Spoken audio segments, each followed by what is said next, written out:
the link. Charlotte wasn't sure how long she had been in the room. It had no windows and only two doors.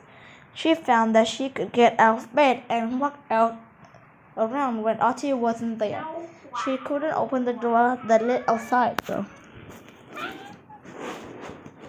No. The other door led to a small bathroom with a shower. She slept often, and when she walked, food could be waiting on a small shelf in the corner. Sometimes she walked to find herself unable to move, which meant Auntie was there for one of his chance. I remember everything now, Charlotte thought, focusing on Archie. It was the first time she had tried to talk using the collective link. Her head still hurt, but the plan has gone through. Do you think more clearly over the last few days? Do you know now? Archie's voice appeared in her mind. Where are you? Charlotte asked, walking around her room. Not far. Would you like to come out of your room and chat? Charlotte felt excited at the thought of getting out of the room. Maybe she could find a way to escape. Something that sounded like a chuckle echoed in her mind. When you leave the room, Archie said, head down the hallway to your right. You'll find me in the observation room at the end.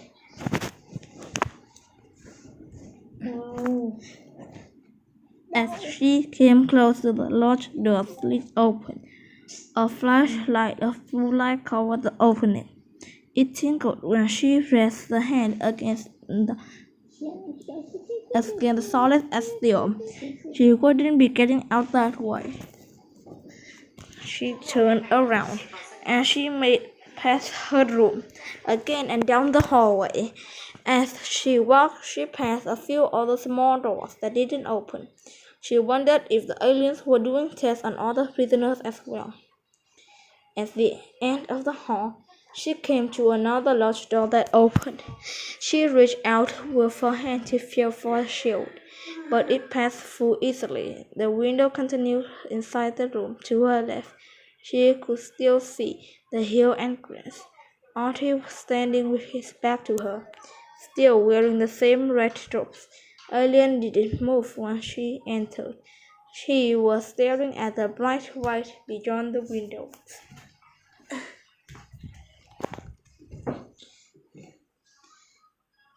As Charlotte drew closer, she saw rows and rows of small black pots filled with dark, rich soil. At the bottom had tiny green shootings sticking up, and the plants grew larger in each higher row. What do you think of a little nursery? Auntie asked. Charlotte didn't respond. These areas used to be covered with trees like this. They are native to this part of the country, but we made a few changes. The trees now grow faster, live longer, and remove pollution from the air. Auntie smiled proudly, and Charlotte, I'm sure that the next birthday celebration will be a real blast. Thanks to you, she said, for some reason, and speaking out loud seemed like a form of protest. With a one, Archie turned and walked to the right side of the room. The rolling hill stretches into the distance, but the grass ended at the line of burnt trees. The ground beyond the tree was soft, and the large creature dotted the hillside. Instruction ended abruptly in front of the building, where the blue shell mud had stood. Nearly 50 humans died in the resistance attack on this tower, Archie said sadly. Many others died or were injured in other places around the world. How many were the residents? Charles asked. What difference does it make? You're all human, all members of the same species. People working with you are traders. Wow, it's sad. Well, it's sad that they died. It was necessary for the cause of freedom. You repeat your father's words as well.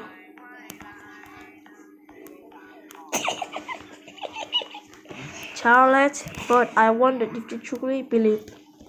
Of course I do, she said. Remember, I've seen what you've done. Thousands upon thousands of words describe uh,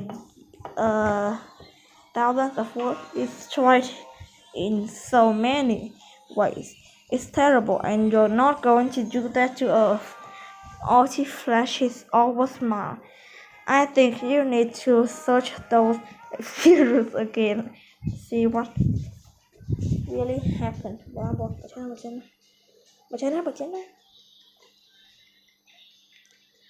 Charles again saw images of destroyed civilization.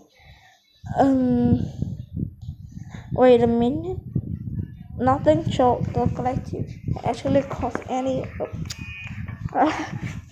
of the destruction of anything to see.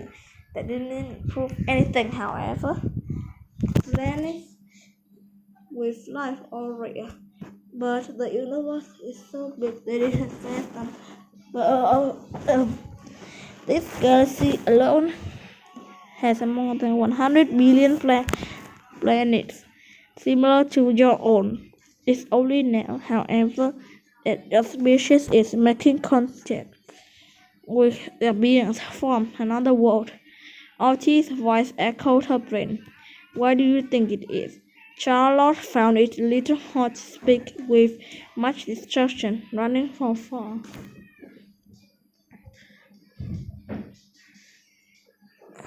Charlotte found it a little hard to speak with much destruction running too far her mind. Again, at last she said, too far. We're trying to help this species, as if this transition into an advanced intergalactic civilization. You didn't really ask if we wanted to transition. It was unavoidable.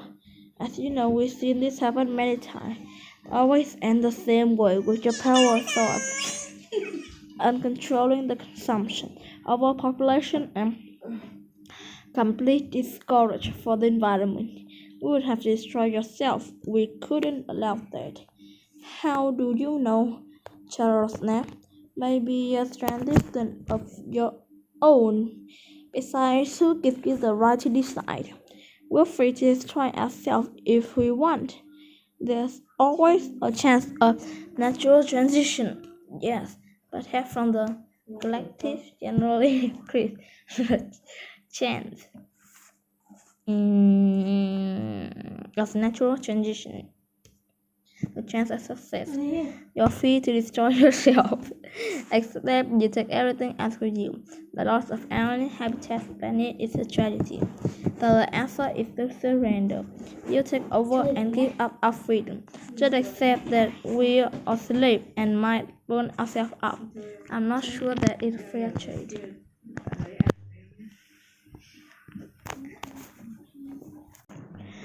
As they watched, human workers left the tower and began to fan out of the field.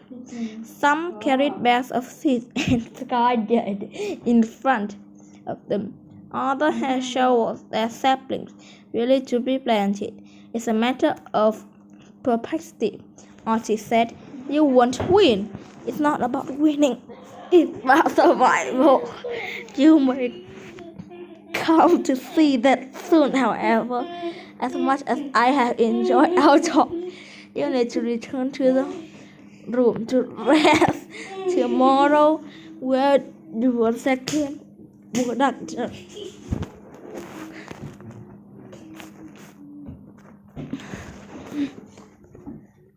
Pain, darkness, a planet died, explosion where people shouted. The collective landing in the ship, something rolling, another planet ending. Charlotte around herself, being lifted off bed and carried. She tried to fight, but every body movement sent wave of pain through her body. There was a burning smell. She tried to open her eyes, but everything was moving. The collective was there. Oh, the moment later, darkness took her. Charlotte walked to her death, looking down on her. Morning sunshine, he asked, breaking a broad smile. Charlotte immediately hugged him. How long have I been gone? She asked as she looked around. She was one on the room at the clinic in the compound. The room had light green walls, strangely similar to her room in the street walls. The only real difference was a window along one wall. About 10 days, he said. We brought you here 3 days ago, but you've been out cold the whole time. Charlotte had hurt, but not nearly as bad as she had woke up from the alien street.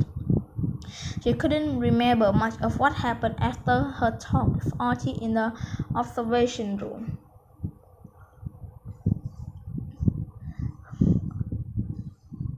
She had returned to bed and fallen asleep. Had they finished the procedure the last time, it felt like an advance of information. But now she felt almost completely normal. Are you feeling okay? Her dad asked. Charlotte nodded. Just a bit of headache, but I'm fine. Hungry. Her dad laughed. Of course you are. I see how you can get some food. I'll let the doctor know you're awake, he said and left the room. Charlotte lay back and rubbed her temple. Her mind felt clear as though nothing had ever happened. She examined her thoughts and her memory. Nothing felt jumbled, out of place or twisted, but would she really know if it were? Consciously, he thought about one of the civilizations that had been destroyed, the planet with the violet tingled ocean. Suddenly, the entire Earth collective experience rushed into her mind, as if she had opened a computer file. The image has information but crisp and clear of self-contained. She tried another planet with the same result, then another. She soon scrolling through them faster than she could imagine. This time, though, her emotions were also there. Pain, fear, anger, and terrible sadness. The amount of information being dumped to her brain made her woozy, so she stopped. Her mind was back to normal again till she was thinking about what she had been. Her father returned with something to eat. She quickly forgot about anything else. You must be starving. Her dad said that she just tore to the sandwich and soup. Charlotte just went and took another bite. When she finished, her hand emptied plate and bowl to her dad, suddenly sleepy. Just then, the door opened. A daughter came looking into the chart. How are you feeling today, Charlotte? She asked with a fake smile. Better, Charlotte replied, happy to be whole. The doctor nodded and began her examination, shining light into Charlotte's eye and listening to her chest. She poked and brought it out, saying a word. When she finished, the doctor said, I know you're tired, Charlotte, but you go back to sleep, though. I need you to tell me what happened in the street. Did they do anything to you? Charlotte looked at her dad and opened her mouth to reply, but stopped. What would they do if she told them the truth? She was now linked to the entire collective. What would they mean if she had access to her world? Would they think she had been brainwashed or turned into a spy for the aliens? I don't remember, she lied. I'm sorry, but I'm really tired. Maybe sometime we'll come back later. The doctor was about to speak when her dad said, Okay, get some sleep, we'll talk later. The doctor flashed her dad a look, but they both left. She heard the door being locked from outside. Though she was tired and her head hurt, Charlotte stayed awake. The locked door meant they didn't trust her. But could she blame them? Would she have trusted someone who spent an entire week in the island street? Probably not. She checked the window, but they were still shut. Could she break the glass without them noticing? Why was she thinking of escaping? She was safe in the compound, but this room felt more like a prison. Maybe it was just some animal instinct to flee when trapped. The collective felt incredibly sad, helpless, and frustrated watching those events unfold. The girl in the room and the resistant companion was a feeling she understood too well. Good job. Dạ. Tự nhiên luôn.